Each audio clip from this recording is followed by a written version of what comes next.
So do you think, like, do you think it's going to matter who gets elected here, whether it's Harper or this guy? Do you think it's actually going to make a difference in making change for this country? Honestly. Well, me personally, anybody would be better than Harper. Yeah. I'd have a monkey run this country before I'd have Harper run this country. Finance the government? You and I.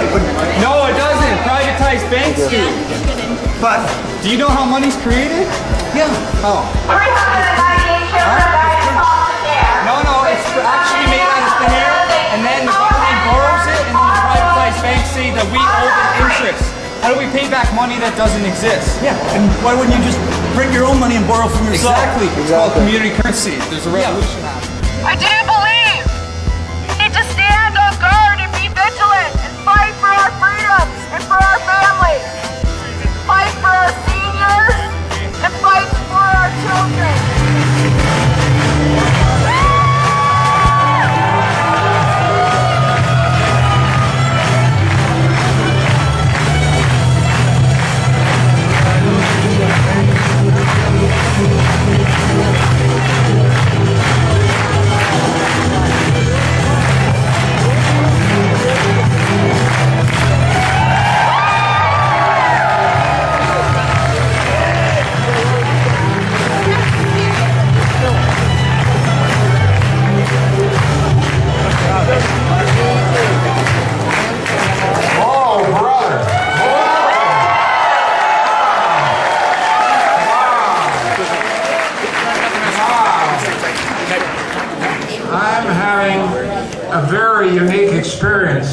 Which is, every night I come out, I think that was just the biggest crowd. I think this is the biggest one we've ever seen.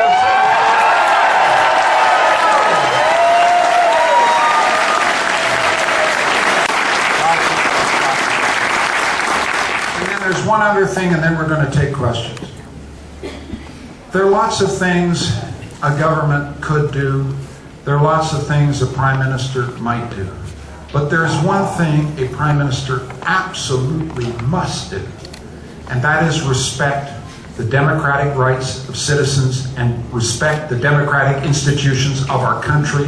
Mr. Harper is the first prime minister in the history of this country to be found guilty of contempt for Parliament. You may not have followed all the fancy details up in Ottawa, but you all know what contempt of Parliament means. It means contempt of democracy, and most fundamentally, it means contempt of the Canadian people. This is not good enough. It is time for a change.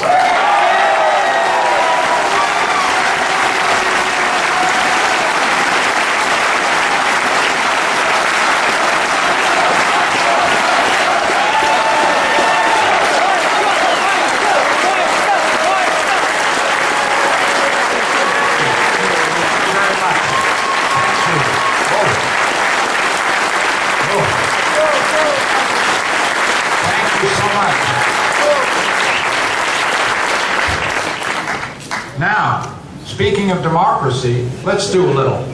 Let's do some. Let's show them how. Here's how it works.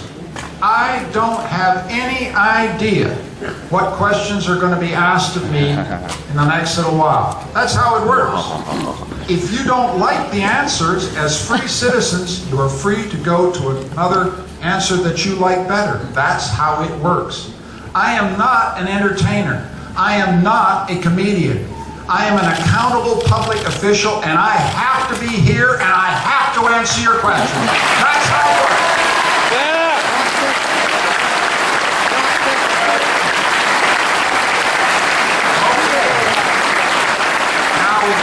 We got one over there. We're going to go. Let me understand how we. Oh, just one little thing. Not a lot of people know this, but a question is a short interrogative statement followed by a question mark. Not everybody knows that, but that's what it is, and there'll be one per customer. Okay? There we go. Take a few questions. I don't want people to be left out. So this is the last one, so it better be good. Hello, good sir. Your opponent, Stephen Harper, has admittedly said he's gone to a Bilderberg meeting, which is admitted on Wikipedia. I would like to know if have you ever attended one of these meetings, and what do you think of these secret meetings? I have never been. I've never been to Bilderberg. I've never been in black helicopters either. Look, the point about Bilderberg, maybe people don't know what this is about, but it's very important that in a democracy, elected leaders don't go to highly secret meetings that the people don't know anything about. I mean, I just think as an elected official,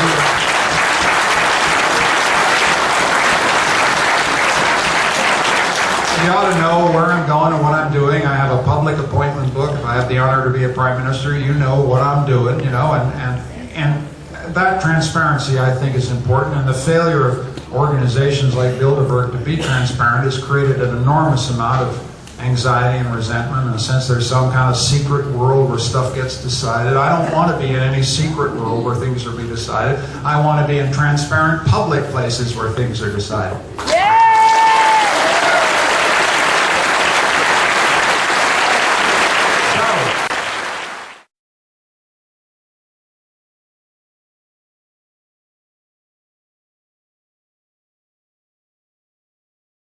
Yeah, Fluoride Action Network, www.fluoridealert.org has good information, and there's this new book I'd like you to look at, The Case Against Fluoride, how hazardous waste ended up in our drinking water, and the bad science and powerful politics that keep it there.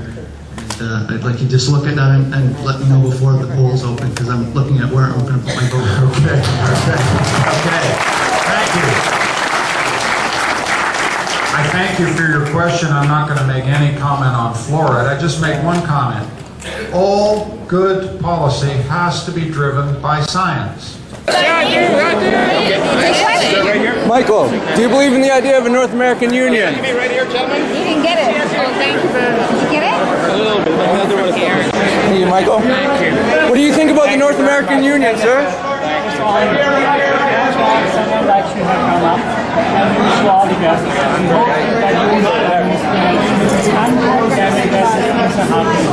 you very much. Thank you for your kind words. I appreciate it greatly. Thank you for being here tonight. Hey, nice to see you. Great. I really appreciate it. Michael, what do you think about the North American Union, sir? Canadians know about it. We're not going to stand for it. We are aware and we are awake. Being an American is not easy. It is hard. We are required as a country to keep some very serious promises. We are judged by a high standard.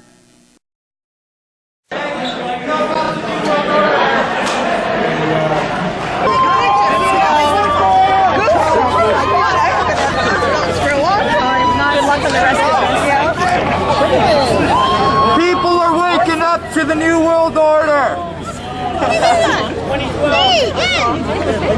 2012. Google North American Union. Michael knows what we're talking about. Global government, one world economy. That's what he wants to establish. CanadianAwareness.org.